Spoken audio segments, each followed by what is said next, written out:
இவர் நம்முடைய பூமிக்குள்ள வந்து நம்முடைய பாடுகளை அனுபவிச்சு மனுஷ வாழ்வை பார்த்து மனுஷனுடைய கஷ்டங்களை எல்லாம் வெறும் பார்த்தது மட்டும் இல்ல, அவர் மனுஷனாகவே வந்து அதெல்லாம் அனுபவித்தவர். அவர் எதுக்கு அதெல்லாம் அனுபவிச்சாரு?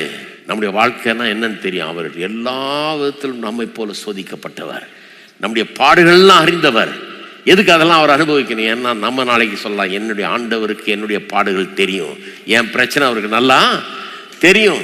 ஏன் ஆண்டவர் தூரத்தில் இருக்கிற ஆண்டவர் இல்ல, தூரமானவர் அல்ல, அவர் இதுக்கெல்லாம் விலகி இருக்கிறவர் அல்ல, இதெல்லாம் தாண்டினவர் கிடையாது.